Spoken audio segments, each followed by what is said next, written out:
Bonsoir, je vais vous raconter mes vacances dans la Creuse.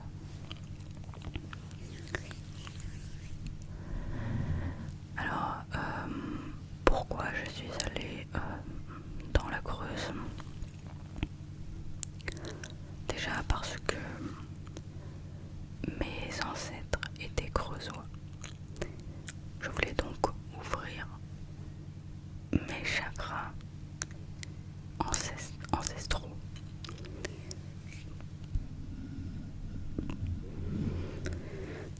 Car en étant dans la forêt, notamment creusoise, j'ai appris à me reconnecter à la nature, comme à chaque fois que je vais dans la Creuse. C'est vrai que c'est un choix qui peut être perçu comme étant un petit peu marginal, mais moi j'adore la Creuse. Pour ceux qui ne connaissent pas la Creuse, c'est très simple. Elle perd environ 1000 habitants par an. À une époque, la Creuse a essayé de se repeupler, en amenant des habitants, des Parisiens. Mais elle n'a pas réussi.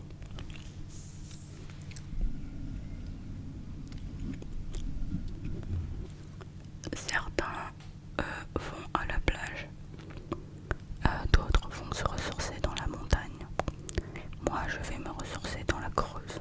Pourquoi la Creuse? Parce que dans la Creuse, il y a personne pour nous embêter lorsque l'on a besoin de se reconnecter à la nature, à la force de la forêt, de l'arbre, des arbres. Personne ne nous voit faire des câlins aux arbres. Personne ne nous voit ouvrir nos chakras. Voilà. Alors, la Creuse, c'est un endroit magnifique, mais je pense que vous devez peut-être pas connaître, car ce n'est pas le premier endroit dans lequel nous avons envie, dans lequel nous voulons aller en vacances. Moi, en ce qui me concerne, étant de nature parisienne, parigo, j'ai besoin de me reconnecter régulièrement à la nature en allant dans l'antagoniste de Paris, en allant à l'opposé total, d'accord, de Paris, car j'ai besoin de réduire le bruit. Et le problème, c'est que la plage, c'est génial, oui, mais la dernière fois que je suis allée à la plage, je me suis fait agresser par un goéland affamé. Et donc, pour moi, la plage, en fait, plus jamais. Je pense que il est important de se reconnecter à ses ancêtres. Il est très important lorsque l'on a eu des parents, des grands-parents, des arrière-grands-parents qui ont vécu dans tel ou tel endroit, d'assumer, même si c'est nul, même si tout le monde dit que la Creuse c'est nul. Alors je vais sortir des photos de vacances et je vais vous montrer un petit peu ce que j'ai fait. Alors là on a un magnifique château. Donc voilà, je suis allée dans les ruines d'un vieux château. Un vieux château qui date du XIIIe siècle. Voilà. Donc là je vous montre. On a vraiment un très beau, voilà, de très belles ruines.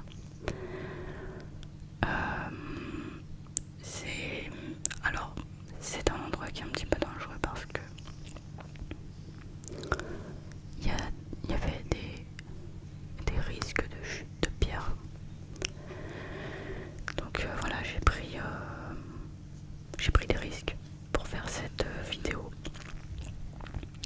des risques pour vous, mes chers abonnés. J'ai pris des risques de tomber dans le trou. Voilà. Donc, voilà pour ce château. Après, je suis allée dans des troglodytes. Enfin, j'étais sur un bord de route. Et voilà, le coin était vraiment fabuleux. Voilà, en fait, on avait presque un paysage elfique. Voilà. On avait l'impression d'être dans un autre monde, dans le monde des elfes. Voilà. Donc voilà, c'était magnifique. Là on a une photo. Là on a une vidéo. Donc j'ai fait quelques vidéos de ça. Alors, je crois que c'était pas très loin de la Creuse. Là pour le coup j'étais à Notre-Dame de Lorette. Ce serait mentir si je vous disais que c'était dans la Creuse. Voilà. Mais le truc c'est que en fait je suis partie en voiture. Et du coup j'ai dormi dans une cabane. Voilà, une cabane dans les arbres. C'est pas une connerie hein. Regardez là, je vous montre une vidéo. J'étais perchée dans les arbres. Et en fait j'ai dormi dans cette cabane et je me suis fait réveiller par un mulot qui a essayé de manger un pain aux graines en pleine nuit. Voilà, donc il a essayé de me voler ma nourriture. Donc j'ai essayé de le chasser. Mais le truc c'est que en fait quand je l'ai vu, j'ai sursauté. Mais à partir du moment où je l'ai vu, quelques secondes après, je me suis dit oh il est trop mignon. Parce qu'en fait ça change des rats à Paris. Voilà.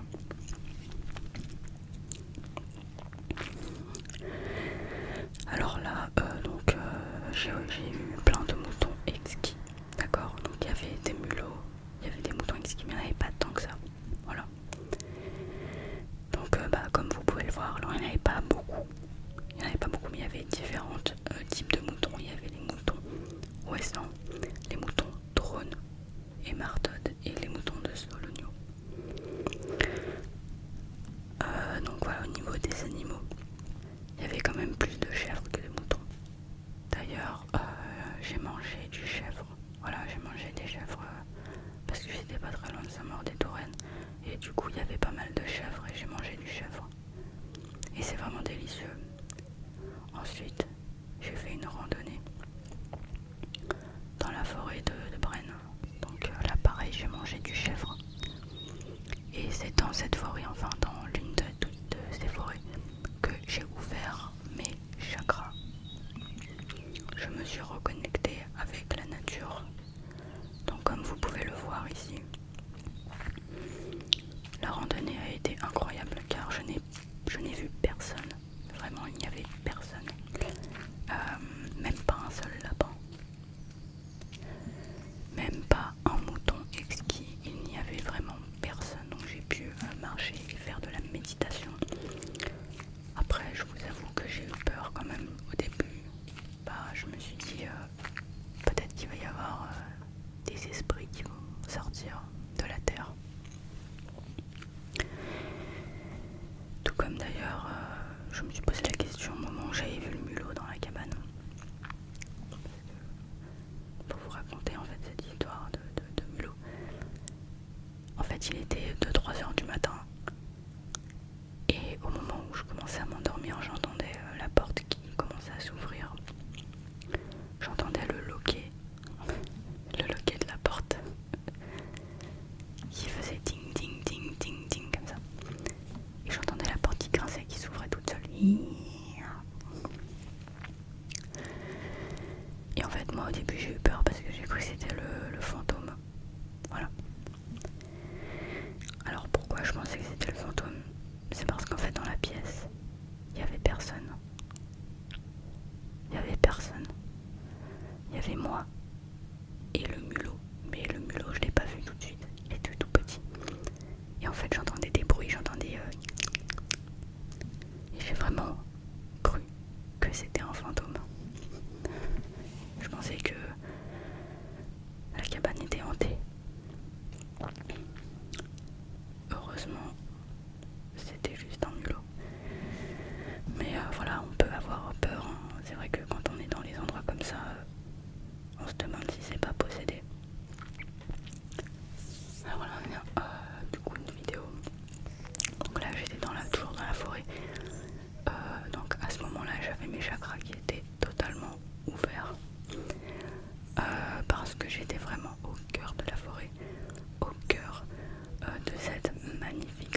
Donc voilà, ensuite je suis partie de là et je suis passée par un village qui s'appelait Arnac-la-Poste.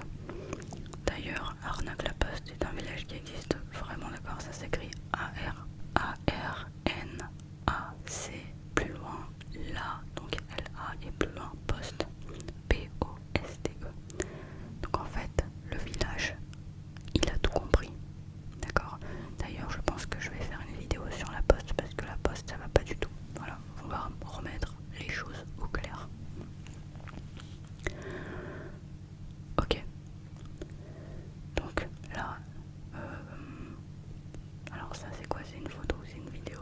Ah, c'est une photo. Ok, donc là j'étais dans un village, donc j'étais à Aubusson. Enfin, quand je dis que c'était un village, évidemment c'est la plus grande ville de la Creuse. Hein. Voilà. Enfin, l'une des plus grandes villes de la Creuse. Mais voilà, tout est relatif pour moi. Pour moi qui suis d'origine parigot. Aubusson c'est un village, voilà. D'ailleurs, Aubusson a des charmes de village. Donc là j'étais...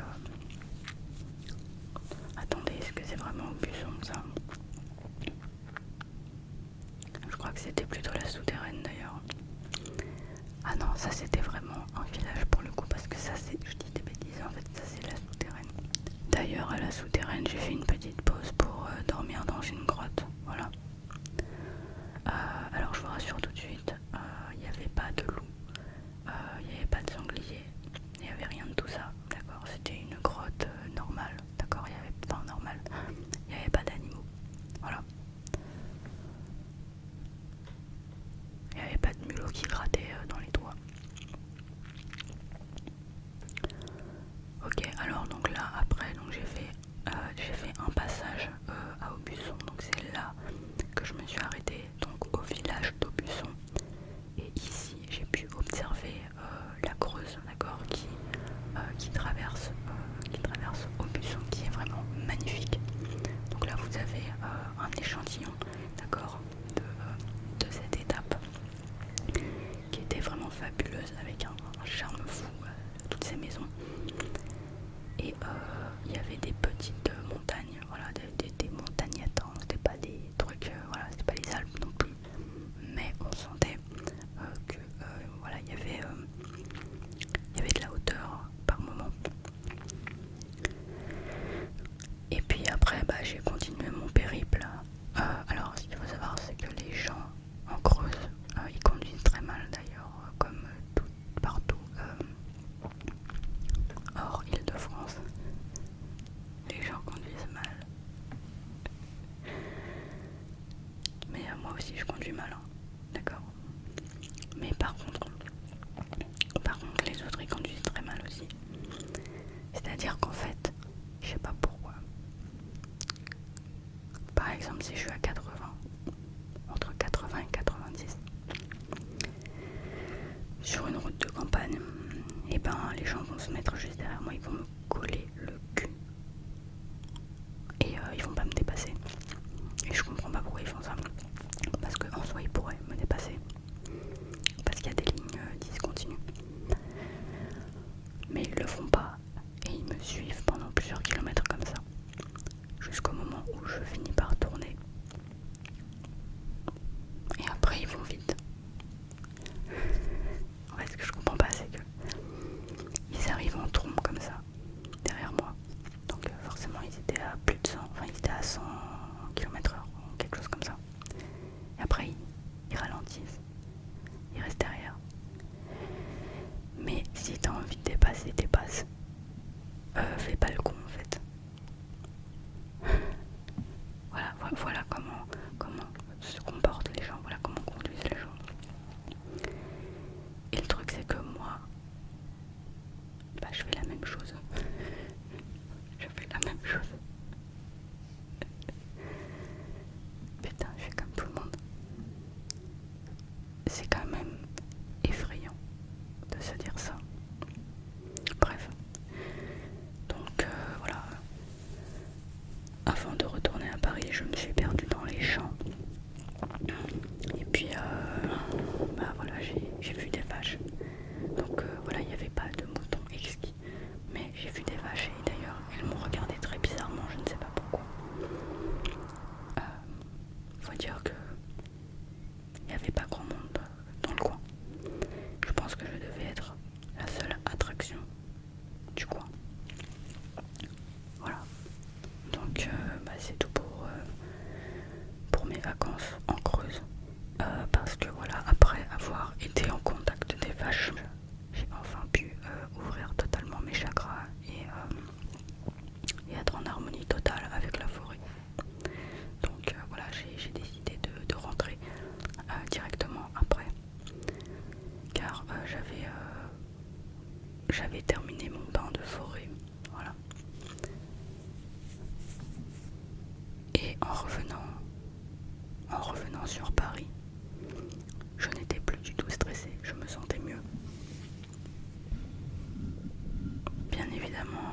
ce voyage, ça coûte, d'accord, ça coûte, donc il faut essayer d'économiser au maximum.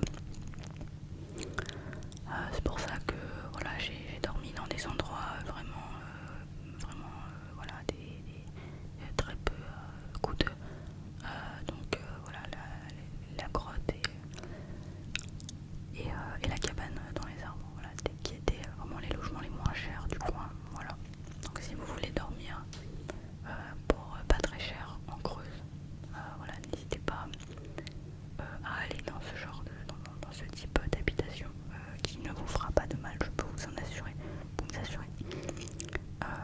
car à la fin vous serez un petit peu fatigué, mais vous serez totalement reconnecté avec les bruits, d'accord, les bruits environnants, les bruits des animaux, le bruit des arbres, le bruit de la forêt, et c'est magnifique.